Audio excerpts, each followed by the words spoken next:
Yo, bienvenue à Gotham. Il est où Batman? Ah, c'était Wham. Aujourd'hui, je vous présente le Polaroid de Batman, Dixit mon ami Antoine, qui est un PC 2000. Non Michael, c'est le PDC 2000 voyons. Qui date de 1996.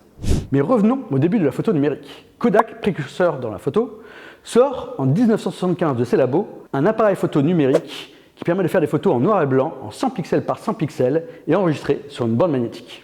Passé les années 80, bon nombre de constructeurs s'intéressent à la photo numérique. Kodak et Fujifilm étant des précurseurs en réalisant une disquette d'enregistrement numérique compatible avec des boîtiers Nikon. D'ailleurs Apple, grande marque déjà présente à l'époque, Apple, grande marque de notre civilisation, on est dans la civilisation Apple, sort en 1992 le QuickTech, un appareil photo numérique compatible Mac et PC. Et sort en 1995 le Casio QV10, un appareil photo numérique grand public. Et en 1996, Polaroid rentre dans le game avec le PC 2000 que voici. Un appareil numérique vendu 2495 $, précurseur, voire même un dinosaure, avec une définition de 800 par 600 pixels, réalisant des fichiers TIFF d'environ 5 mégas. Et vous reconnaîtrez la petite marque de fabrique de Polaroid, le petit sonar permettant de faire la mise au point. Il n'y a pas de carte mémoire. En fait, tout est intégré dans une mémoire interne sur un disque dur rotatif. Et d'ailleurs, lorsque l'on met en route l'appareil photo, on peut entendre le disque vibrer. Dingue, non?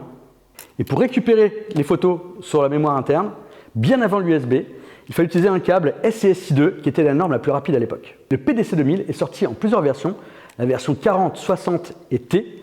La version 40 était avec une mémoire interne permettant de stocker 40 photos, 60 photos, et T était avec un stockage externe.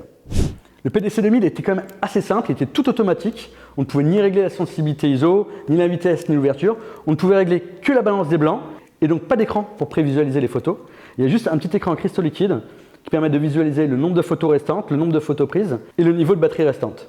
Et pour l'époque, assez moderne, c'était un appareil à objectif interchangeable. Donc on pouvait facilement passer d'un optique à un autre, juste en vissant, dévissant. Je me suis un petit peu... c'est pas très pratique votre truc Polaroid. Et d'ailleurs pour l'alimentation, petit rack ici où on glisse 4 piles AA que j'ai malencontreusement laissé pendant plusieurs années, donc il y a un petit peu d'oxydation. Et j'ai essayé de le faire fonctionner. J'ai réussi à faire quelques photos, mais n'ayant pas de câble SCSI2, je n'ai jamais pu récupérer les photos. Donc sait-on jamais, si vous avez un câble comme ça à m'envoyer, ce sera avec grand plaisir. Et voici pour l'appareil photo de Batman.